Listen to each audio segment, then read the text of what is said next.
Godavarikhani one town police station పరిధిలో అడ్డగుంటపల్లి సిరి junction hall వెనుక గల చెట్ల పొదల ప్రాంతంలో ఇద్దరు వ్యక్తులు గంజాయి ఆక్రమణ రవాణా చేస్తున్నారని నమ్మదగిన సమాచారం మేరకు ఎస్ఐ రమేష్ సిబ్బందితో కలిసి 1 కిలో 220 గ్రాముల డ్రై గంజాయి పట్టుకుని వారిని అదుపులోకి తీసుకుని అనంతరం అక్కడ ఉన్న ఇద్దరిని విచారించగా వారి పేర్లు శ్రీనివాస్, అభినవ్, వర్ధన్ అని తెలిపి తక్కువ సమయంలో ఎక్కువ డబ్బులు సంపాదించగలనే దురుద్దేశంతో అమ్ముతున్నామని తెలపడం జరిగింది. అనంతరం పోలీస్ స్టేషన్ తరలించి కేసు నమోదు చేసి రిమాండ్కు పంపడం జరుగుతుందని గోదావరిఖని ఏసీపీ మడత రమేష్ తెలిపారు. ఈ సందర్భంగా ఏసీపీ మాట్లాడారు.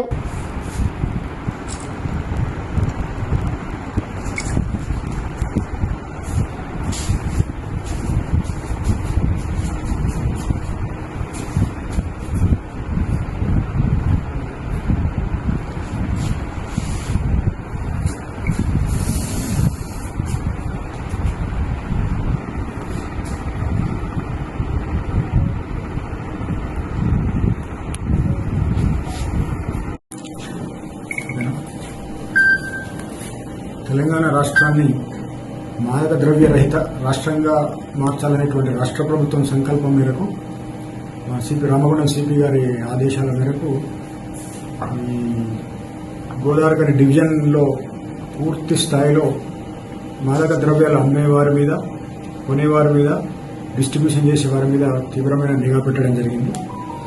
దానిలో భాగంగానే ఈరోజు గోదావరిఖని వన్ టౌన్ పోలీసులు ఇంద్రసేనారెడ్డి గారి ఆధ్వర్యం లోపల ఇద్దరు వ్యక్తులను అడ్డగుంటపల్లి ప్రాంతం లోపల అరెస్ట్ చేసి వారి దగ్గర నుంచి 1 కేజీ గాంజాయి స్వాధీనం చేసుకోవడం జరిగింది.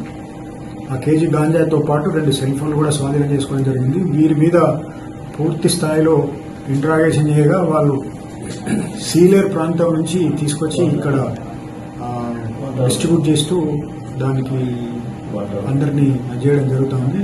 దాని మీద ఈరోజు వాళ్ళను అరెస్ట్ చేసి కోర్టులో ప్రవేశపెట్టడం జరుగుతుంది.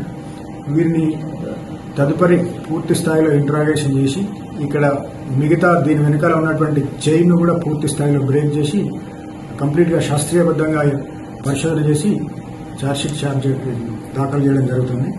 ఈ సందర్భంగా గోదావరిఖని ప్రజలకు విజ్ఞప్తి ఏంటంటే నిర్భయంగా మీకు ఏ చిన్న అనుమానం వచ్చినప్పటికీ కూడా, ఎవరి మీద అనుమానం ఉన్నప్పటికీ కూడా నిర్భయంగా మాకు సమాచారం ఇచ్చినట్టయితే ఈ మహమ్మారిని కట్టడి చేసే అవకాశం ఉంటుంది. కాబట్టి వారు వాళ్ళ పిల్లల మీద, మిగతా వారందరి మీద కూడా పూర్తి స్థాయిలో నిఘా పెట్టి పోలీసులకు కోఆపరేట్ చేయాల్సిందిగా విజ్ఞప్తి చేస్తున్నారు.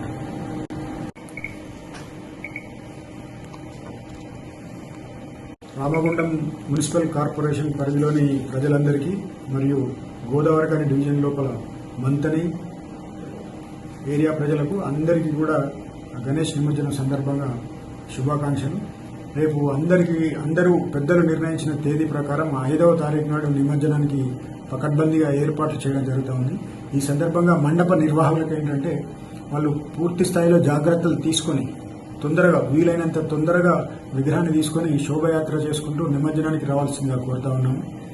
ఈ సందర్భంగా ఏ రకమైనటువంటి అసాంఘిక చర్యలు కానీ లేకుంటే ఏ రకమైనటువంటి డీజేలకు ఎట్టి పరిస్థితుల్లో అనుమతించము.